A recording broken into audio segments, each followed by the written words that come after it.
Niloufar, ataupun nama penuh beliau adalah Niloufar Mohamed Noor. Beliau merupakan anak kelahiran Pasir Mas, Kelantan dan merupakan seorang pelakon, hos televisyen dan ikon fashion yang terkenal di Malaysia. Sewaktu pengajian, Niloufar mengambil jurusan undang-undang di UIA sebelum menempuh di dalam dunia perniagaan. Antara perniagaan beliau yang paling terkenal adalah Niloufar Hijab yang merupakan pengeluar tudung wanita muslimah. Niloufar Hijab turut memenangi beberapa anugerah seperti anugerah pencapaian terbaik oleh Matrix Outstanding Achievement Award pada tahun 2016 dan pada tahun 2018 Niloufar Hijab turut memenangi Woman of the Year by the Brand Laureate SMEs Brand Best Award. Jadi, mari kita meneliti beberapa sikap usahawan Niloufar Hijab yang menjadi pemangkin dalam meneruskan perniagaan ini. Yang pertama adalah visi dan inovasi. Niloufar mempunyai visi yang jelas untuk mencipta tudung yang berfashion tetapi masih memberi keutamaan kepada pilihan bergaya wanita muslim. Yang kedua adalah kreativiti dan komitmen kepada kualiti. Niloufar Hijab telah menghasilkan beberapa reka bentuk tudung yang kreatif. Sebagai contohnya, Niloufar Hijab Sport. Material yang digunakan adalah yang bersesuaian, iaitu serat peluh, tidak melekat dan sangat selesa kepada penggunanya. Yang ketiga adalah kemahiran digital. Niloufar menggunakan sepenuhnya platform digital iaitu Instagram untuk mempromosikan produknya di mana pemasaran digital dapat meningkatkan lagi kesedaran orang ramai tentang kewujudan produk Niloufar Hijab dan membantu meningkatkan pemasaran yang lebih luas sama ada di dalam Malaysia ataupun di luar Malaysia. Okey, untuk isu yang pertama berkaitan dengan kepercayaan dan hubungan dengan adik-beradik dan pekerjanya. Okay, isu ni melibatkan dalam satu suratan media dalam akhbar dan Niloufar dia menceritakan untuk 3 tahun pertama bisnes dia terbuka, dia dengan adik-beradik dia biasa keluar grup dalam WhatsApp sebab ada berlaku pertelingkahan antara mereka berkaitan dengan bisnes diorang. So kemudian dari segi pekerja pula, waktu tu mula-mula memang ada 3 pekerja je. So berlakulah macam-macam karenah mereka, antaranya ada yang tak amanah, ada yang menimbulkan ambil kesempatan. Lepas tu ada yang mencuri data company bisnes diorang tu. Okey, itu isu yang pertama. Isu yang kedua pula berkaitan dengan kontroversi klaim susu pisang dalam penyembuhan penyakit. Okey, yang itu pula Niloufar ni menimbulkan kontroversi dalam klaim tentang kebolehan susu pisang tu boleh menyembuh penyakit.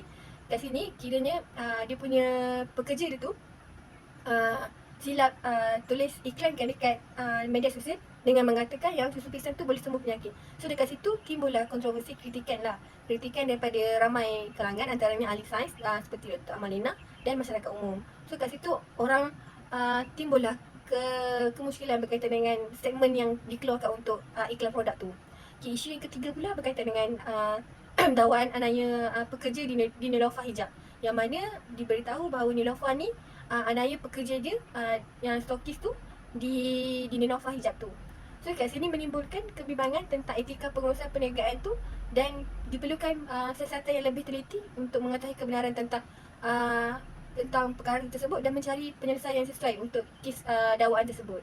Okey, seterusnya, apakah kesan daripada masalah yang dihadapi oleh Niloufar ini? Kesan untuk masalah yang pertama iaitu berkaitan dengan hubungan family.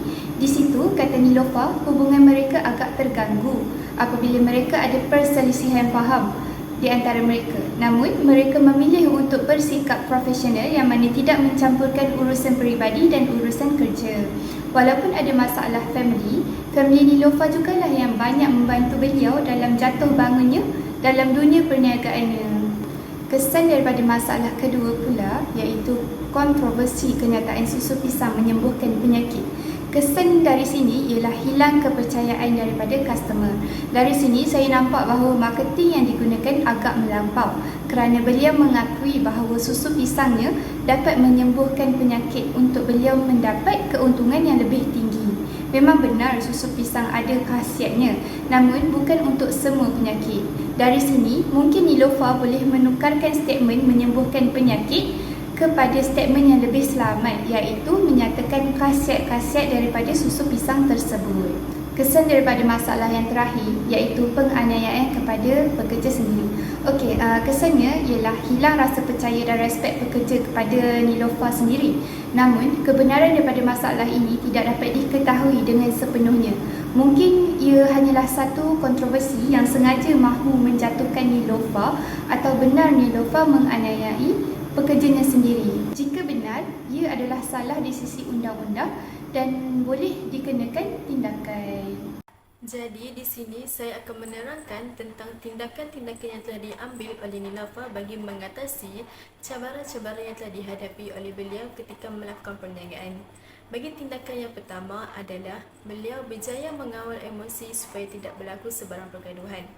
Tindakan ini diambil oleh Niloufar kerana beliau menyatakan bahawa seringnya berlaku salah faham ataupun perbezaan pendapat ketika melakukan perbincangan pada awal perniagaan di antara keluarga dan pekerja. Jadi di sini beliau mengambil tindakan dengan cara mengawal emosi dan hal yang berlaku di sewaktu bekerja tidak dibawa pulang ke rumah supaya pergaduhan di antara keluarga tidak akan berlaku. Tindakan yang seterusnya yang diambil oleh Niloufar mengenai isu klaim susu pisang boleh menyebabkan penyakit. Okey, bagi isu ini Niloufar telah menerima teguran daripada Dr. Amadina mengenai khasiat susu pisang. Apabila Niloufar menerima teguran tersebut, tindakan yang telah diambil oleh Niloufar adalah beliau memberikan penjelasan melalui laman media sosial iaitu Niloufar HQ, di mana di situ beliau telah memberitahu bahawa berlakunya kesilapan di dalam risalah promosi tentang khasiat susu pisang. Bukan itu sahaja, beliau juga memberitahu bahawa beliau dan pihaknya akan lebih berhati-hati sebelum memuat naik ataupun melakukan sebarang perkongsian di laman media sosial.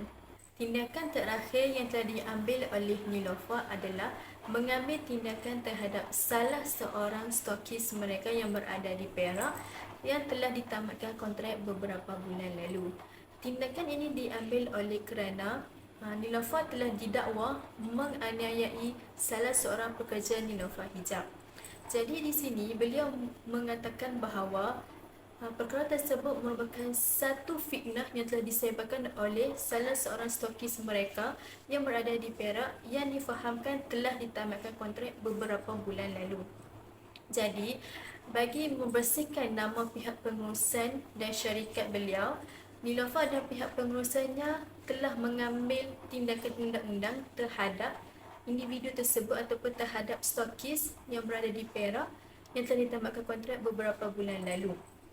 Ini kerana individu tersebut juga telah melanggar dua perkara yang telah dipersetujui dalam kontrak semasa menjadi stokis mereka. Niloufar Hijab diasaskan pada bulan September tahun 2014 oleh seorang pelakon dan pengacara terkenal iaitu Niloufar. Beliau telah memabirkan diri dalam perniagaan hijab yang mendapat sambutan hangat. Dengan pelancaran Niloufar Hijab ini, ia menawarkan penyelesaian yang praktikal dan bergaya untuk wanita Muslim moden. Kini, jenama Niloufar Hijab telah berkembang pesat di Malaysia dengan pelbagai koleksi yang boleh dikayakan dalam pelbagai majlis. Ia ditampilkan dengan lebih 15 gaya tudung dengan 30 warna bagi memudahkan pelanggan membuat pilihan mengikut cita rasa masing-masing. Niloufar Hijab juga menyasarkan pasaran di peringkat global.